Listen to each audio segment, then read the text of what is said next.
I took a shower and I thought I will go to sleep, but I want to record this video for everyone who wants to change their name in the near future. Especially if you are from a culture that assumes that name is something very solid and only people in very specific circumstances are allowed to change their names. Not every culture is like that. There are cultures where people take new names every time they cross some stage in their life. Or, for example, if they have a child, everyone starts to call them dad or mom of that child. Or in some cultures, new names are given or chosen by people when they are switching from children to young people and from young people to adults. So there are different cultures. But I come from a culture where if you change your name, especially if you want to change your last name, without reason, people would look at you with suspicion. They would assume that maybe something is wrong with you. They will question your stability, like mental stability, and also they would think that maybe you're trying to hide something. So it's not encouraged. But I am sure if you want to change your name, even nobody around you can get it, there must be reasons. Name is very close to us. It's like our clothes, bedsheet. And if we feel that we need to change it, there is something there, there is some reason for that. In cultures where name is very stable, we do not know that many people who change their names. We may know a few, but not that many. So I want to share my story, and you will have one example, even if nobody around you have ever changed their name. In my culture, people usually have two names. They have a given name and they have last name. Also, we very often have secret, almost secret Christian name. Given names, the first names are very different. It depends from family to family. It may be like in our family, we have names that are Lithuanian words that signify some nature, some things from nature. My name means storm. The name of my sister means dew. The name of my brother is the name of Duke from 15th century. But also other people have random names that they are built from different parts of other names or just invented by the parents. Some people have biblical names or names of Catholic saints. Catholics have a lot of saints they also borrow names from. Also, if the person like me has non-Christian name, like Lithuanian name, with no Christian connotation, then we also, if we are baptized as Catholics, we would, or not necessarily Catholics, any Christians, we would usually have the middle name. This is secret. Nobody knows that name, like the Christian name that I have. I know the name of my sister, but I actually don't know the name of my brother. What's his Christian name? And we don't use it, never. The last names, they are also very diverse and they mean different things. They may be connected with the given name of forefather from earlier ages, pre-Christian ages. They also could signify profession, the place of origin, some nickname, like anything, starting from color, animal, so many different last names. And we inherit usually names from the father side. Usually son would have the same last name as the father has. With women it's different because we have the endings that are different. For example, there is the American actor with Lithuanian heritage. His last name is Sudeikis. So if he would be in Lithuania, his wife would be Sudeikienė and his daughter would be Sudeikytė. So for women, you can see if woman is married or not, if this last name that she has comes from father or from a husband. That was for several centuries, like at least for 2-3 centuries. Now, starting from the end of the 20th century, some women don't like it, and we cut this long ending and we just put the one letter E. So modern woman that would marry Sudeikis, if she decides to take his last name, she would be Sudeikė. And also some women do not take the names of husbands, and some women take a husband's last name and also her father's last name, and then they have like this double last name. And some husbands also started to take the last name of their wives and add to their names, but that's very rare. So since my childhood, since I remember myself, I didn't like my name and I didn't like my last name. There were two reasons I didn't like my first name. It means storm, and as a child I was absolutely afraid of wind. Anytime I would go outside and I would feel wind, I would try to go back inside. And my mom's house is built in the zone of some geological anomaly, so we have very strong winds there. And my mom and my siblings would usually say, "But your name is Storm. You shouldn't be afraid of wind. You are stronger."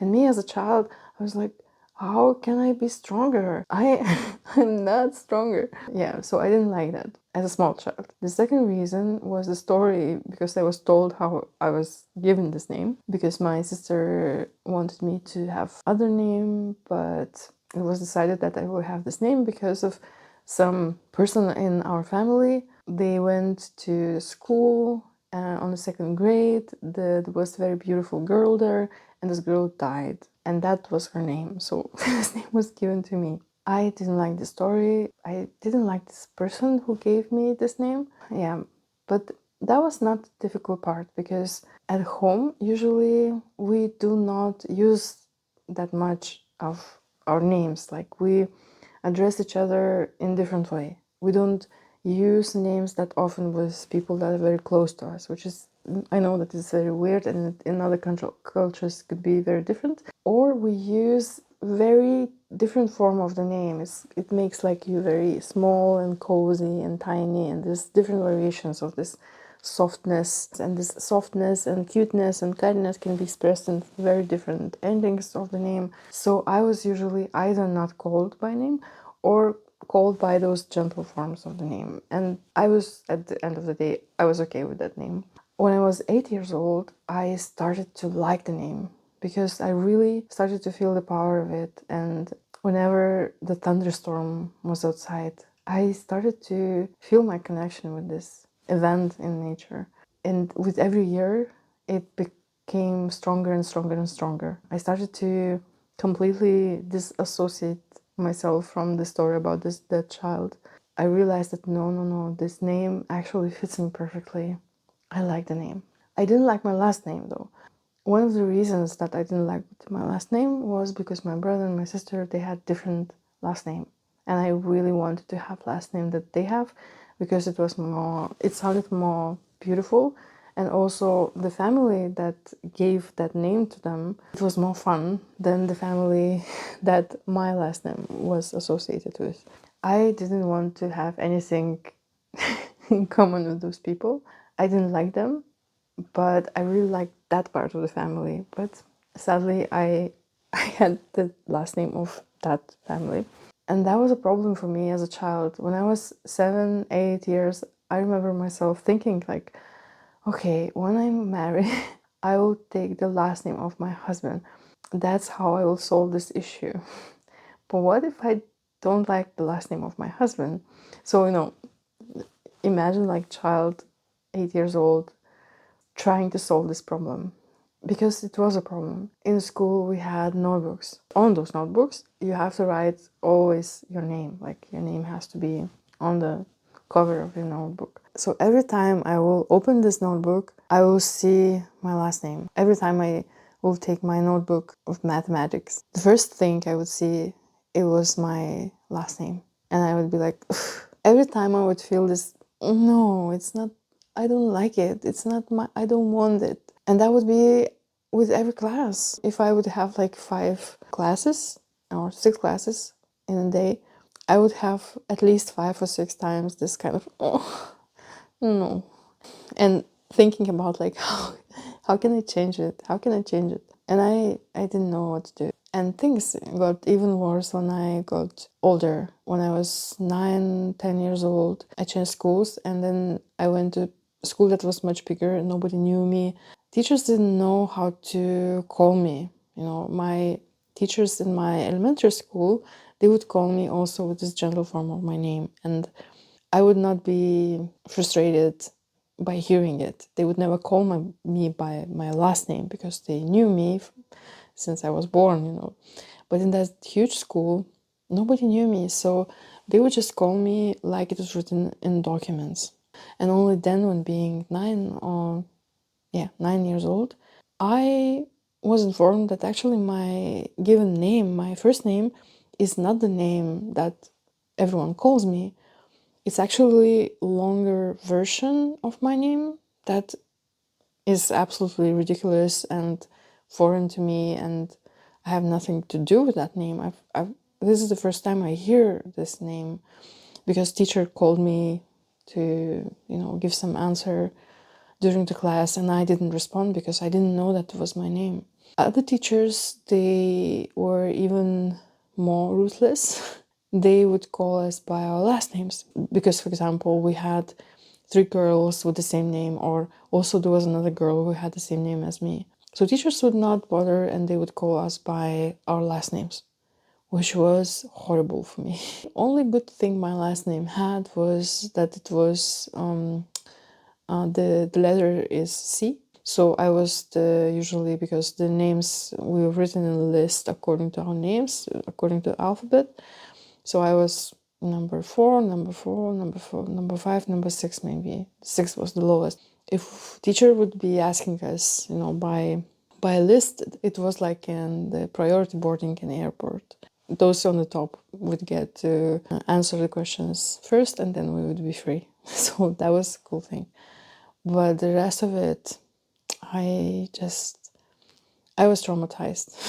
Later, some teachers learned that my actual name, like my real name that I like, is this shorter version, and they started to call me by this shorter version.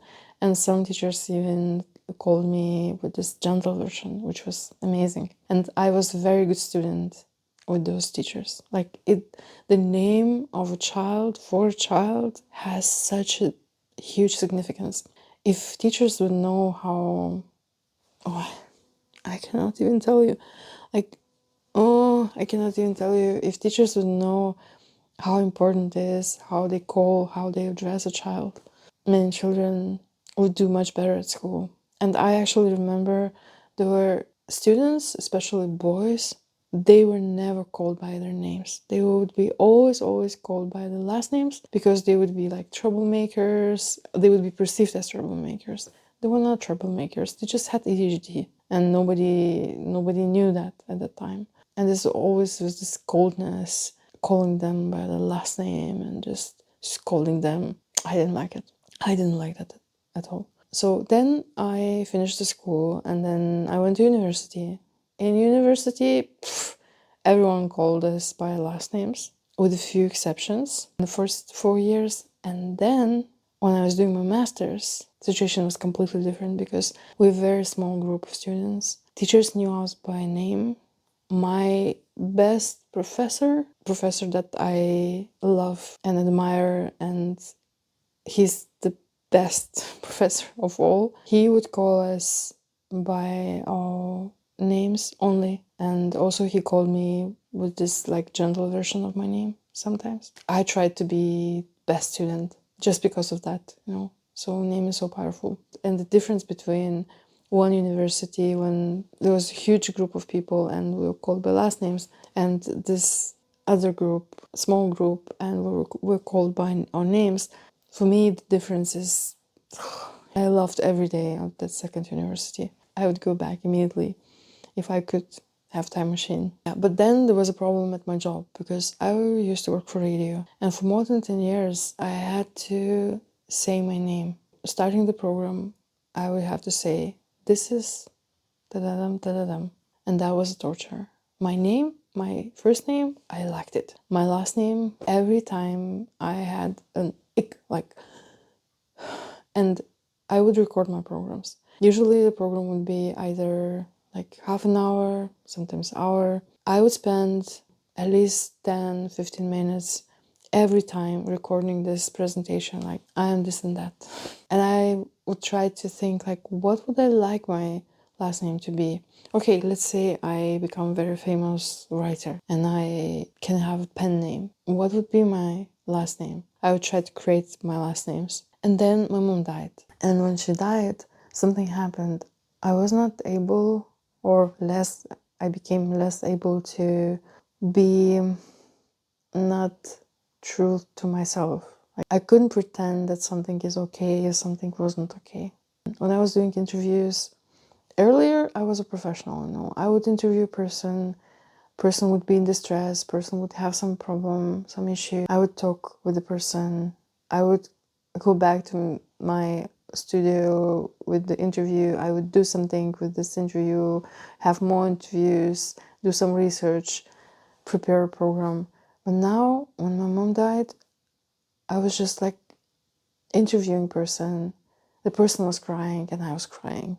I was not able to react to injustice as a professional. I became just, you know, I don't know how it happened and why it happened. It could be that it would just resonate with my grief, and I was just doing my own healing.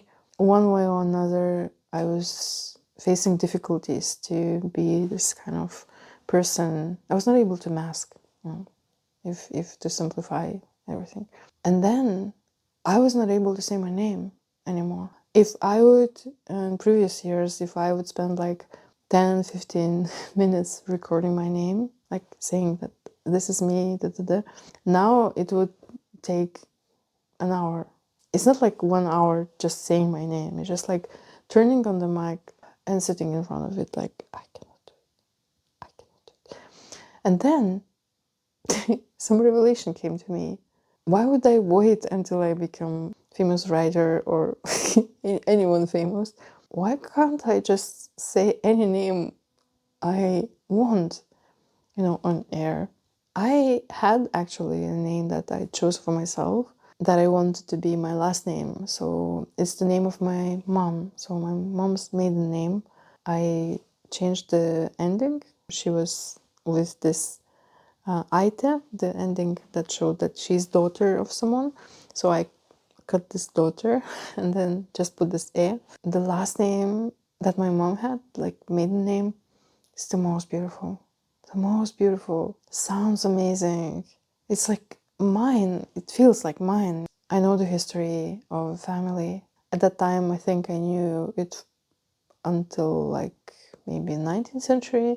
Not very long history, but still. I like the people there in that family. I like the characters. I like stories. I like how warm and how a bit eccentric they are. Best last name. And also my grandfather, father of my mom, he was the only son.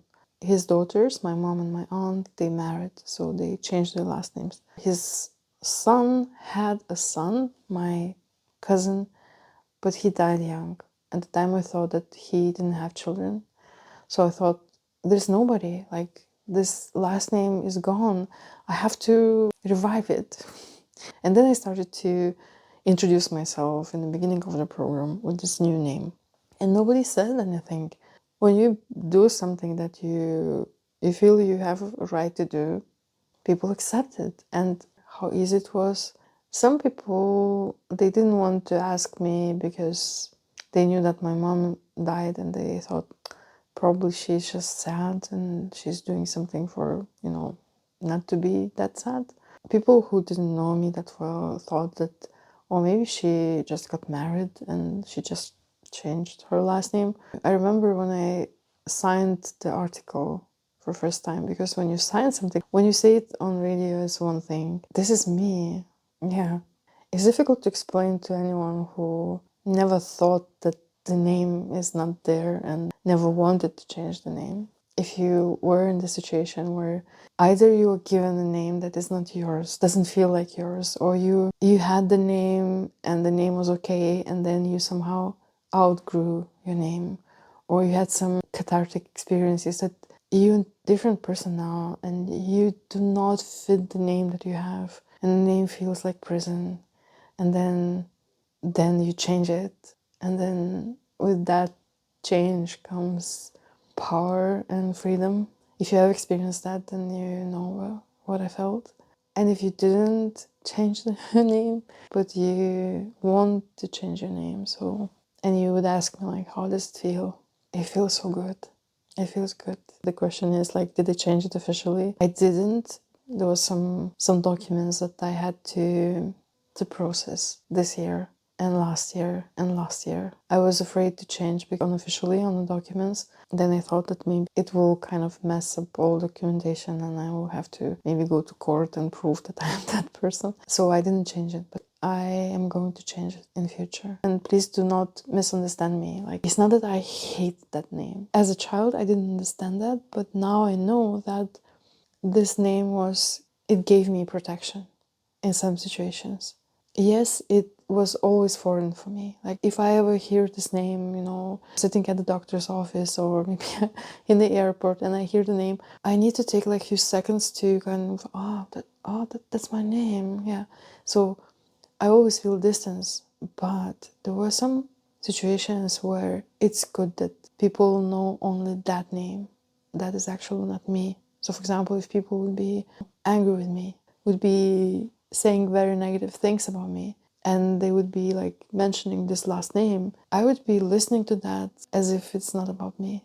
Also, there are some things that I did that I was like, I don't know, but I was only able to do them because at that time I was with that last name. Now I will not be able to do them because now with this last name that I have that fits me, that is mine, I can only do things that are resonating with me. And sometimes it happens that I'm in a situation where it doesn't resonate with me. I understand that it doesn't resonate with me. I feel that it's not mine much quicker. And now, because this channel is about nutrition, what does it have to do with nutrition? Like the last names or given names and nutrition. It has so much to do. It's about the regulation of your nervous system. If something like a name or last name feels so foreign, that means immense pressure on nervous system. This distortion of the field or distortion of your presence in the world gives pressure to your nervous system. And then I know it not only from my own experience, but also from experience of people that I work today with, that I teach nutrition. When people change nutrition, if nervous system is under pressure, so for example, a person has some health issues and they try to change nutrition and make nutrition more beneficial to them, and suddenly body rebels. So what is happening is that nervous system that is under pressure because of some things, like in my case that would be name and last name, but there are much bigger things that put pressure on the nervous system. If nervous system is experiencing constant pressure, it could interpret those changes as danger and will try to save you from danger. Every good input that person gives to the body by changing nutrition, or making nutrition better, backfires. It feels like, suddenly a person starts to be allergic to everything whenever they eat. Before those good changes, everything was okay, but now it's not. Like now everything is inedible. The answer usually lies in the nervous system. It needs time to adjust, it needs to feel safe. I would say that the name is key to a person. And if key is broken, if name doesn't fit, it's very difficult to expect that nervous system will feel safe. The reasons could be different. I know that it happens when people go through adoption. In my case, it wasn't adoption, it was the last name of the family that I am biologically connected with. I'm not emotionally connected, but biologically I'm connected to those people. But I just didn't feel well with the sound, with the mood of that last name. I know that some people may say, oh, this doesn't matter, it's not important. If that would not be important, we would not be protecting our name so much. It is important. So if you have plans to change your name this year or next year, I wish you luck.